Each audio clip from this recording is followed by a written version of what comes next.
Hi everyone, सरल academy में आपका स्वागत है। उम्मीद करता हूँ आपकी इतनी दिनों से पढ़ाई काफी अच्छी चल रही होगी।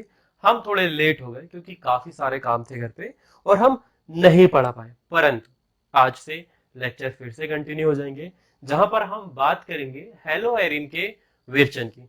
ये देखेंगे कि कैसे आप हेलो एरिन्स को बना सकते हो। एरिन्स मतलब सभी को पता है ना? नहीं पता तो रिपीट कर देता हूँ कि जब कार्बन और हाइड्रोजन मिलकर एक बंध संरचना बनाते हैं और उसमें कार्बन कार्बन जो है अंदर की तरफ द्वि आबंध से जुड़े होते हैं, तो ये वाली संरचनाओं को हम कहते हैं एरीन। और इसी एरीन का दूसरा नाम होता है क्या? बेंजीन। अब कुछ बंध श्रृंखलाएं ऐसी भी तो होती है ना? इन्हें बोला जाता है साइक्लो या फिर चक्रीय संरचना।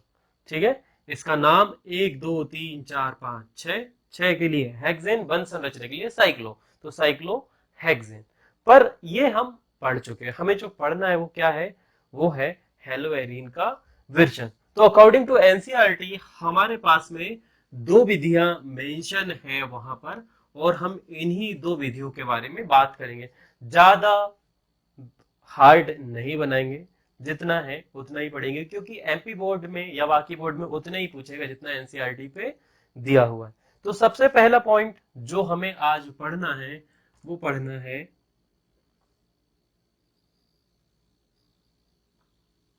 हाइड्रोकार्बन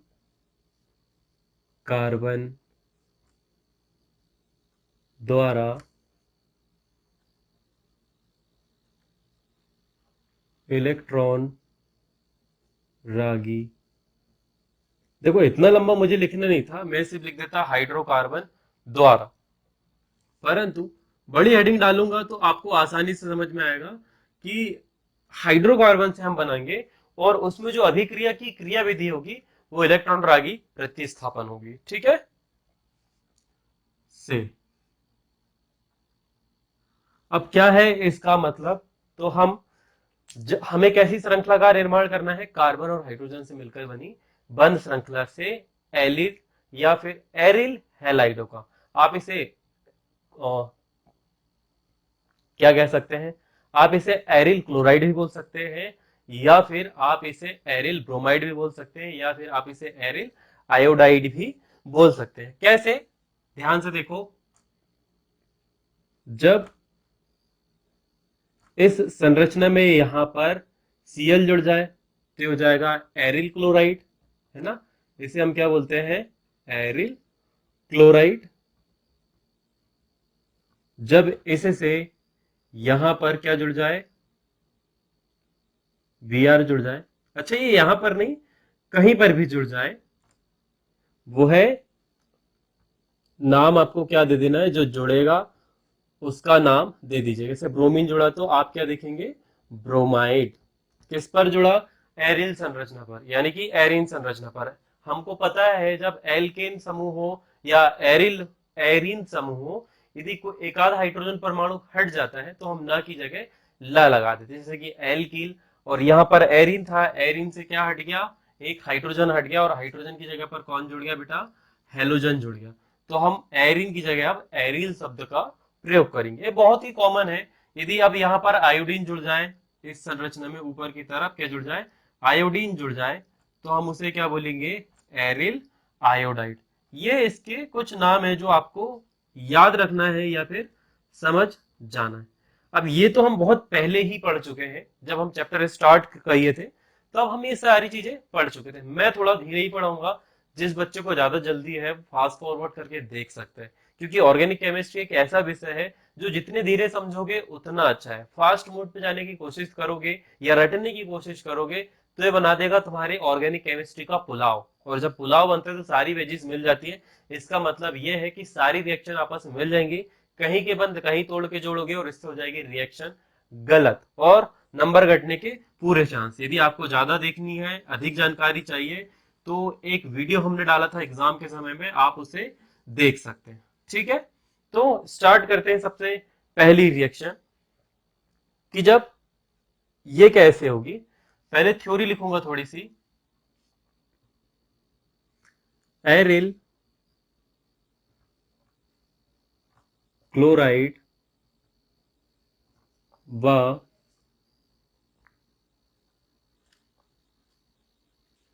एरिल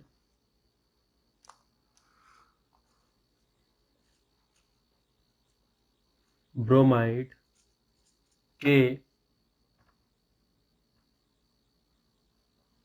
निर्माण, यहां पर आप शब्द लिख सकते हैं विरेचन के लिए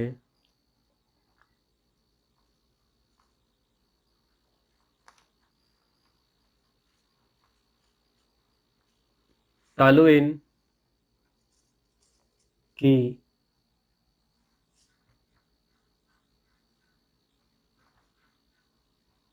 अभिक्रिया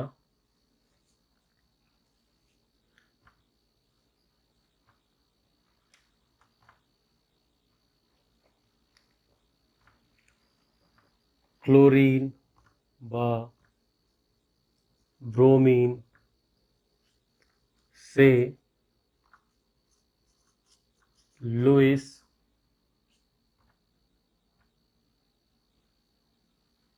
अम्ल, यहां पर लिखेंगे आप AlCl3 या फिर FeCl3, ठीक है, या आयरन की उपस्थिति में कराने पर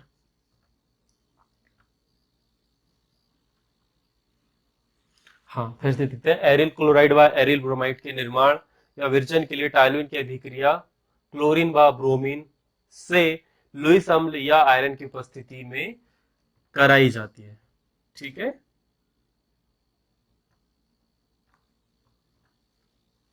कराई जाती है, ठीक है। अब सभी को पता होना चाहिए टॉलुइन क्या होता है, तो बेटा टॉलुइन ये होता है जब आपकी एरीन संरचना से एक मैथिल प्रतिस्थापी समूह जुड़ा हो, तो ये होती है आपकी टॉलुइन की संरचना। यहां मैं लिख देता हूं टॉलुइन। इसकी अभिक्रिया आप किससे करवा सकते हैं, आप करवा सकते हैं क्लोरीन या फिर ब्रोमीन से। किसकी उपस्थिति में बेटा, यहां पर आपको उपस्थिति देनी होगी, या तो आयरन चल जाएगा या फिर आप इसकी जगह पर FeCl3 का प्रयोग कर सकते हैं। और ये जो अभिक्रिया होगी ये कैसी होगी, अंधेरे में, ठीक है, लाइट की अनुपस्थित। नॉर्मली जब हम खुली श्रृंखला वाले एल्किल हैलाइडों का विरेचन पढ़ते हैं तो हमने ये देखा है कि वहां पर हमें यूवी लाइट की आवश्यकता होती है, और ये अभिक्रिया बिल्कुल एकदम अपोजिट होगी विरेचन के लिए, हमें अंधेरे की आवश्यकता होगी। तो यहाँ पर X2 है तो हमें दो उत्पाद प्राप्त होंगे, ध्यान से देखिएगा आप, एक ऑर्थो पोजीशन पे जुड़ जाएगा हमारा हेलोजन, यहाँ पर CH3 तो रहेगा ही रहेगा, यहाँ पर एक बार आपका X जुड़ जाएगा और प्लस एक और उत्पाद बनेगा, जैसा कि हमें पता है कि इस पे हमने एक अभिक्रिया पढ़ी थी जिसमें एक से अधिक उत्पाद बनते हैं। बताओ कौन सी अभिक्रिया है, कौन सा रूल है, वो है मार्कोनी-कॉफ रूल।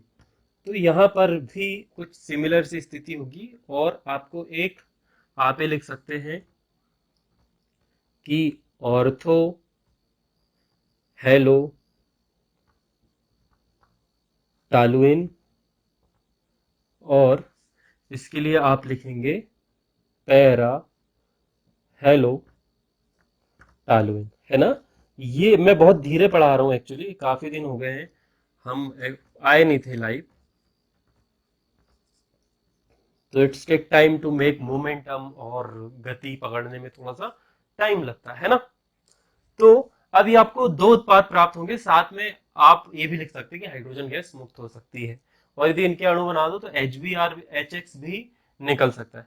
तो अब यहाँ पर आपको दो उत्पाद प्राप्त हुए, इन्हें पृथक करना बहुत ही आसान है। इसमें से आप ये लिख सकते हैं कि अधिक वाष्पशील है और ये कम वाष्पशील है, तो यदि आप गर्म करोगे तो ये जल्दी उड़ना प्रारंभ हो जाएगा और ये धीरे धीरे करके नीचे तली पे बैठते रहेगा। तो ऐसे करके आप इसे पृथक कर सकते हैं।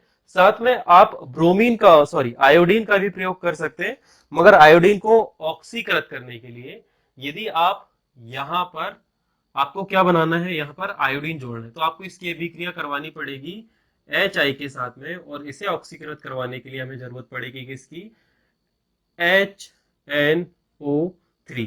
तो आयोडीन तो जुड़ जाएगा यहाँ पर, ठीक है। तो बचेगा क्या, तो बचेगा फिर से HNO3। आयोडीन यहां पर जुड़ जाएगा, HNO3 ऐसा उत्प्रेरक इस पे कार्य करेगा, ठीक है। यहां से दो उत्पाद हमें प्राप्त होंगे, बचा वाला H बाकी के हाइड्रोजन अणु को लेकर हाइड्रोजन गैस के रूप में मुक्त हो जाएगा। तो इस प्रकार से पहली अभिक्रिया आपकी ये रहेगी। यहाँ पर मुख्य रूप से X2 की जगह पर या तो Cl होगा या फिर Vr होगा। आयोडीन के लिए हमें किसका प्रयोग करना पड़ेगा, HI का, साथ में उत्प्रेरक के रूप में HNO3 का प्रयोग आपको करना पड़ेगा। इस अभिक्रिया में ध्यान देने वाली बात यह है कि आप फ्लोरीन का उपयोग नहीं कर सकते। फ्लोरीन की आप डायरेक्ट अभिक्रिया नहीं करवा सकते, क्योंकि फ्लोरीन बहुत ही अधिक क्रियाशील या अभिक्रियाशील तत्व है जो बहुत जल्दी रिएक्ट करेगा, और हमें इस प्रोसेस को करने के लिए थोड़े समय की आवश्यकता होती है। तो यहाँ पर फ्लोरीन के साथ इन दोनों का निर्माण करना थोड़ा सा मुश्किल होगा। तो यहाँ पर फ्लोरीन के साथ ये अभिक्रिया नहीं होती, क्लोरीन और ब्रोमीन के साथ होती है, साथ में आयोडीन के साथ में यह अभिक्रिया संपन्न होती है। तो नोट करने वाली बात है, फटाफट से नोट कर लो। पृथक्करण के लिए मैंने बता दिया कि अधिक वाष्पशील है, ये कम वाष्पशील है, ठीक है। गर्म करोगे वाष्पन के उड़ जाएगी। तो ऐसे करके हमारी पहली अभिक्रिया समाप्त हो जाएगी। अब आपके लिए खुशखबरी की बात ये बता दूं कि हेलो एरियंस के विरचन की सिर्फ हमारी एनसीईआरटी में दो विधि मेंशन है, ठीक है। एक तो ये वाली हो गई, और हमने इसमें उपयोग में लिया है हाइड्रोकार्बन, है ना, मतलब खुद ही कार्बनिक यौगिकों का प्रयोग किया है। अब दूसरी जो अभिक्रिया है उसमें हम प्रयोग करेंगे एमीन। एमीन भी कार्बन से ही मिलकर बना होता है, परंतु उसमें क्या होता है पता है, उसमें अमोनिया समूह यानी कि NH3 समूह जुड़ा हुआ होता है। इसीलिए हम अमोनिया और कार्बन श्रृंखला से बने हुए यौगिक को क्या बोलते हैं, एमीन बोलते हैं, जिसका पूरा एक चैप्टर आपको आगे देखने को मिलेगा, और उस चैप्टर का नंबर है चैप्टर नंबर 9। आपको बता दूं कि 12वीं में सारे चैप्टर एक दूसरे से कनेक्टेड है, तो एक भी लेक्चर मिस मत करना। इवन जहां से भी आप पढ़ रहे हो, जिससे भी आप पढ़ रहे हो, आपको हर एक लेक्चर लगाने बहुत जरूरी है। ये सब बातें दूसरे वहां सब नहीं बोलते, परंतु मैं नहीं चाहता आपका नुकसान हो, आपको सारे लेक्चर लगाने, क्योंकि एक लेक्चर छूटा, दो तीन टाइप की अभिक्रिया आपसे बनना बंद हो जाएगी। फिर आप आपके दोस्त से पूछोगे, अलग अलग जगह सर्च करोगे, किसी का पढ़ाने का तरीका कुछ है, किसी का पढ़ाने का तरीका कुछ है, आप अपने सर को कहीं और ढूंढने की कोशिश करोगे, पर वो मिलेगा नहीं। तो ये होता रहेगा, ठीक है। इसीलिए रोज जैसे यूट्यूब पर रेगुलरली वीडियो डालना जरूरी है, वैसे ही ज्ञान प्राप्त करने के लिए रेगुलरली लेक्चर अटेंड करने भी जरूरी है। अब वो चाहे मेरे कर लो या अपने स्कूल के सर के कर लो, ठीक है, वो मुझे नहीं पता। अब आप कमेंट करके बताना मुझे कि आपके स्कूल में कैसी पढ़ाई होती है, आप कैसे पढ़ते हो, या जहां आप कोचिंग जाते हो वहां कैसा पढ़ाते हैं। तो ये सब सारी चीजें, तो एक पता चलेगा कि हमारे बच्चे कैसे पढ़ रहे हैं, कैसा उनके आसपास का माहौल है, हमें और कितनी मेहनत करनी चाहिए पढ़ाने के लिए, ये सब बातें। तो जब तक आप इन्वॉल्वमेंट नहीं दोगे हमें, हम कैसे हमारे कंटेंट को इम्प्रूव करेंगे, है ना। तो ये आपसे रिक्वेस्ट थी। आप कमेंट सेक्शन पर भी लिख सकते हो, और आप चाहो तो टेलीग्राम ग्रुप या इंस्टाग्राम चैनल हमारा ज्वाइन कर लो, फ्री है, पैसे ऐसे नहीं लगने किसी चीज के। तो वहां पर टाइम टाइम पर क्या होगा, आपको क्वेश्चंस मिलते रहेंगे, तो आप सॉल्व करके वहां पर डालते रहेंगे, ठीक है। अब सेकंड हम जो पढ़ेंगे वो पढ़ेंगे एमीन द्वारा। अब एमीन द्वारा जब हम इसे प्राप्त करेंगे, तो एमीन द्वारा ना अभिक्रिया का नाम है, और अभिक्रिया का नाम है सैंड मेयर अभिक्रिया। क्या नाम है इस अभिक्रिया का, सैंड मेयर। अब सबसे पहले हमें एमीन से एक उत्पाद बनाना पड़ेगा, और उस उत्पाद का नाम है डाई एजोनियम रबड़, और इस अभिक्रिया को एजोकरण बोलते हैं। क्या बोलते हैं, एजोकरण, ये भी याद रखना, हर एक चीज बड़ी इंपॉर्टेंट है। ये चैप्टर नंबर 9 का है, मगर यहाँ आके घुस गया है तो हमें हर एक चीज पढ़नी है। ठीक है, तो स्टार्ट करते हैं। सबसे पहले वो बनाते हैं जिसकी हमें आवश्यकता है। ठीक है, नाउ लेट्स स्टार्ट।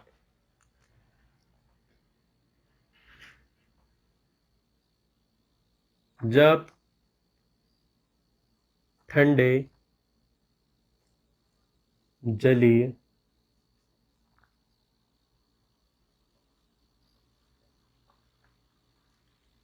खनिज अम्लों की अभिक्रिया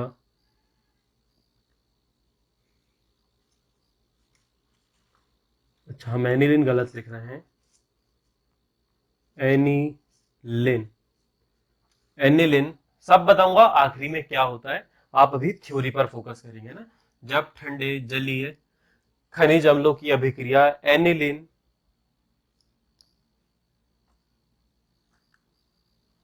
के साथ सोडियम नाइट्राइड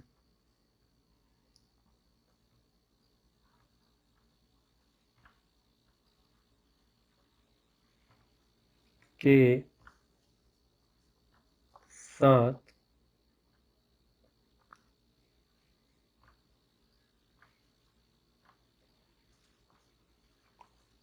कराई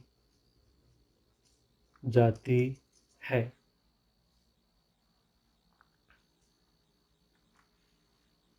तो डाई एजोनियम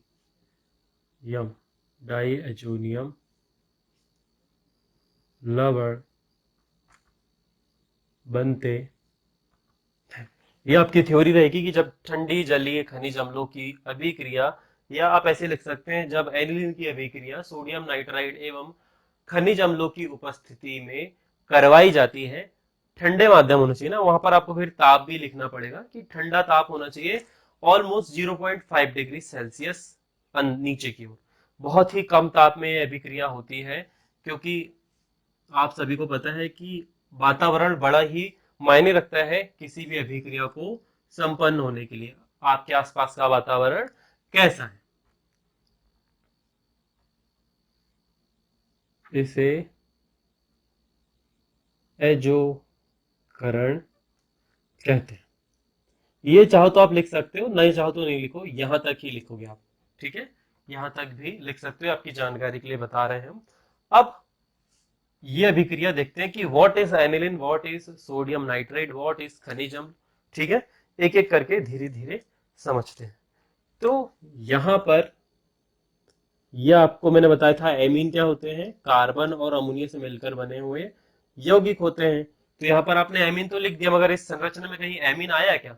नहीं आया। तो आपको बता दो बेटा कि जब बेंजीन रिंग या कार्बनिक यौगिकों से हमारा अमोनिया समूह यानी कि कौन, NH2, नॉर्मली NH3 होता है, एक हाइड्रोजन यहां से हट गया और नाइट्रोजन ने क्या करा, अगले कार्बन से अपना आबंध बना लिया, तो इससे मिलकर बनता है एनिलिन।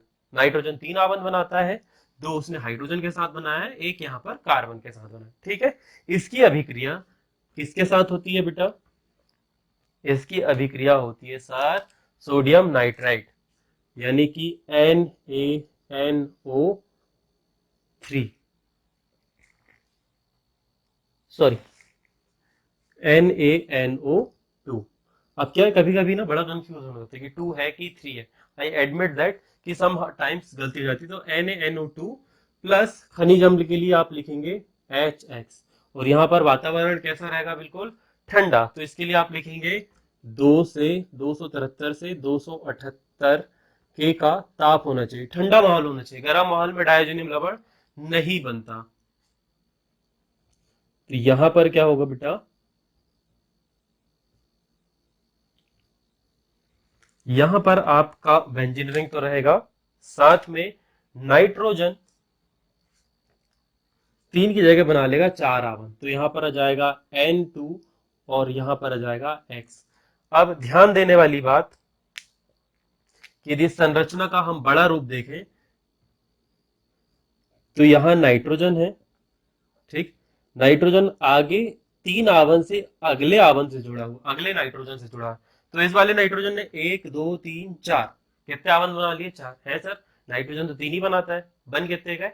4। तो यहां पर मेन रूल पे आते हैं नाइट्रोजन के पास उपस्थित युग्मित इलेक्ट्रॉन। आप सभी को पता है कि जब हम NH3 लिखते हैं तो यहाँ पर कुछ युग्मित इलेक्ट्रॉन होते हैं। तो ये युग्मित इलेक्ट्रॉन भी ना आवन बनाने की क्षमता रखते हैं, मतलब ये किसी को भी आकर्षित, किसी को भी नहीं, प्लस आवेश को आकर्षित कर लेते हैं। तो यहाँ पर वो अगले नाइट्रोजन को अपनी ओर आकर्षित कर लेते हैं और अपने युग्मित इलेक्ट्रॉन में से आवन बनाने की कोशिश करते हैं। और युग्मित इलेक्ट्रॉन से जब आबंध बन जाते हैं तो यहाँ पर आ जाता है इस नाइट्रोजन पर प्लस चार्ज, और इसे बैलेंस करने के लिए ये आगे एक हैलोजन से जुड़ जाता है। आप प्लस चार्ज आगे तो प्लस चार्ज, आवेश को बैलेंस करने के लिए किसकी आवश्यकता होती है? माइनस चार्ज की। तो यहाँ पर इस पर आप प्लस आवेश लिखेंगे और इस हैलोजन पर माइनस आवेश, तो यहाँ पर एक्स पर माइनस आवेश हो जाएगा। तो इस प्रकार से आपको बैलेंस करना है, और यही यही होते हैं मुख्य रूप से, इन्हें ही हम कह सकते हैं क्या? उप सहसंयोजन यौगिक, जो कि हम आगे नहीं, हाँ नॉर्मली है तो इसके पहले वो लेक्चर, इसके पहले है वो चैप्टर, मगर हम आगे पढ़ेंगे, ठीक है। उप सहसंयोजन यौगिक हम इसके बाद में पढ़ेंगे, पहले ऑर्गेनिक निपटा लें। इसके बाद में इसमें और भी कुछ चीजें बनती है जिसमें आता है नाम NaCl का, बाकी चीजें जल और ये सब मुक्त होते रहते, ठीक। तो ये बना, ये जो आपके सामने दिख रहा है इसे ही बोला जाता है डाई एजोनियम लवण, ठीक है। अब ये बना हुआ है, जिस पात्र में ये बना हुआ रखा हुआ है, वहां का वातावरण भी कैसा है? ठंडा। इसी ठंडे विलयन में, इसी ठंडे विलयन में आप इसे क्या बोल सकते हैं? अभी ये एक तरह का विलयन है, ना कोई यौगिक है और ना ही कोई दूसरा, आप अभिकर्मक बोल सकते हो, पर ये यौगिक है। अभी क्या है? यौगिक। विलयन, विलियन है, सॉरी यार मैं गलत बोल, कंफ्यूजन देखो, यह एक तरह का विलियन है, अभी यौगिक नहीं बना, ठीक है। क्योंकि जब आप इसकी अभिक्रिया करवाओगे तो फट से करके ये टूट जाएगा। अब हम आगे बढ़ते हैं, इसकी अभिक्रिया। इतना नोट करो क्योंकि इसके बाद में हमें थ्योरी लिखनी है फटाफट से, ठीक है। नोट करो, डायजोनियम लवण, या आप लिख सकते हैं डाई बेंजीन डायजोनियम हैलाइड, ठीक है। बेंजीन डायजोनियम हैलाइड भी इसका नाम होता है। चलो ज्यादा टाइम नहीं लेते हैं, क्या है, शूट के बाद सर को इसको कट करके एडिट करके अपलोड भी करना है। तो एजोकरण आपने लिख लिया। अब इसी अभिक्रिया की दूसरी स्टेप हम देखते हैं। तो दूसरी स्टेप, आप पहली स्टेप लिख लिया है आपने, अब आप दूसरी स्टेप पे लिखेंगे ताजा बने, बासा वाला डायजोनियम रहते ही नहीं, स्टेबल ही नहीं रहता, ठीक है। ताजा बने डाई एजोनियम लवण की अभिक्रिया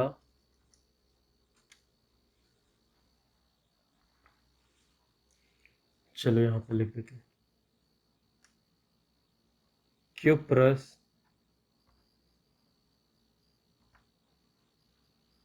क्लोराइड व क्यूप्रस ब्रोमाइड से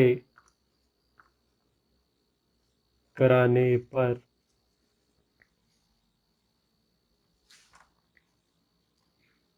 क्रमशः एरिल क्लोराइड व एरिल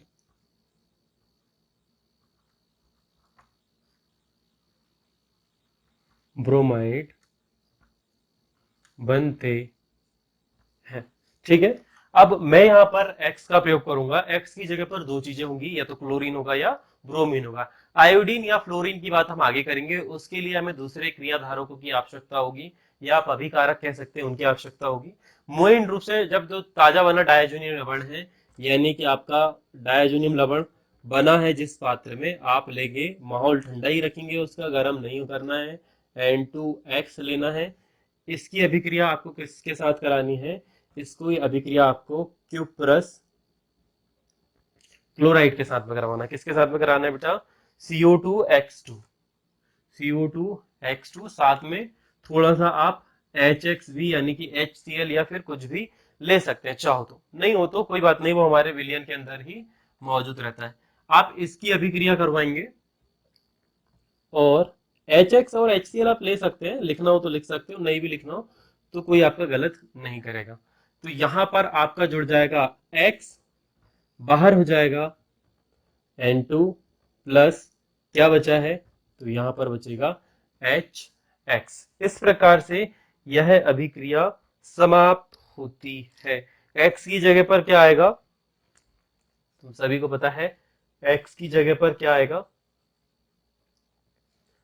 X की जगह पर, सर X की जगह पर आएगा या तो Br या फिर Cl, दो में से कोई एक चीज आएगा। आप सिर्फ यहां तक लिखेंगे, इसके बाद में नहीं लिखेंगे। जब डायजोनियम लवण की अभिक्रिया क्यूप्रस क्लोराइड एवं क्यूप्रस ब्रोमाइड के साथ कराते हैं, तो हमें हेलो एरीन, यानी कि आप ही लिख सकते हैं, तो एरिल क्लोराइड प्राप्त होगा या फिर एलिल ब्रोमाइड प्राप्त होगा, साथ में N2 गैस मुक्त हो जाएगी। इस प्रकार से आप लिख सकते हैं, साथ में HCl भी बनता है, लिखना हो तो लिख सकते हो, नहीं लिखना हो तो नहीं लिखोगे। ठीक है, इतनी रिएक्शन इंपॉर्टेंट है जो कि दुई है। इसके अलावा फटाफट से इसे नोट करो, फिर मैं दूसरी वाली अभिक्रिया देखते हैं कि दूसरी वाली अभिक्रिया कैसे होगी। फट से करके इसे नोट करो। ये ऐसा ही रहेगा, यहां हम मिटा रहे हैं, इसके बाद वाले का ये डिब्बा भी मिटा दे रहे हैं।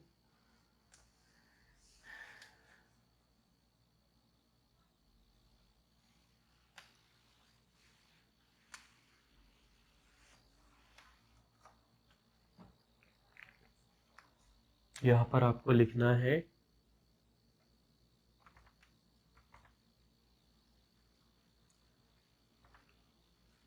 पोटेशियम आयोडाइड के साथ कराने पर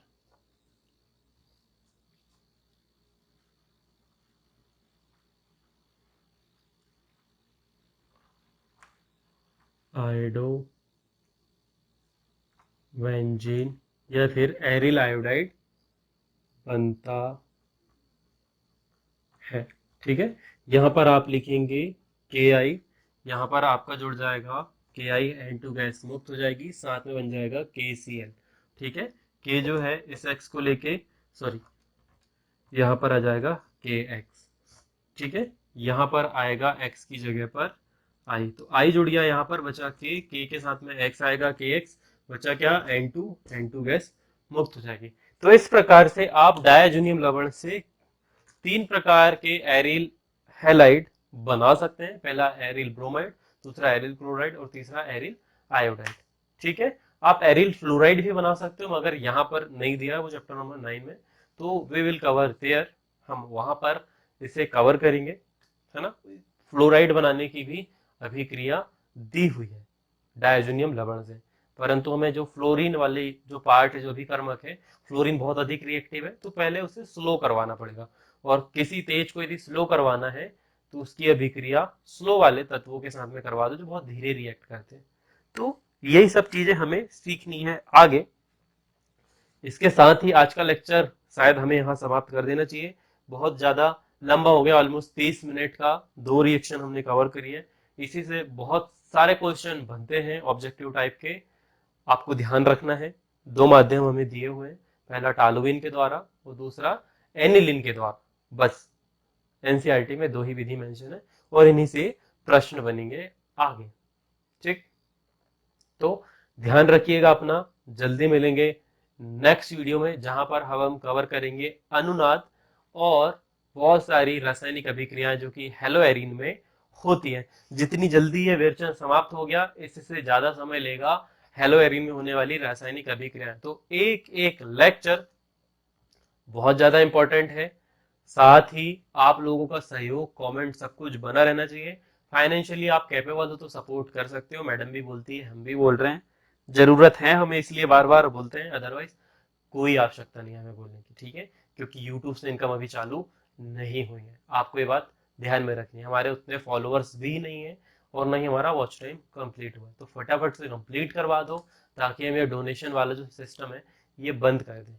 अभी आपके सहयोग से बहुत ही रेयर लोग करते हैं, आप चाहो तो कर सकते हो। चाहो क्या बेटा, करना ही पड़ेगा, नहीं तो बड़े बड़े चैनल बंद हो जाते हैं, हमारा भी हो जाएगा।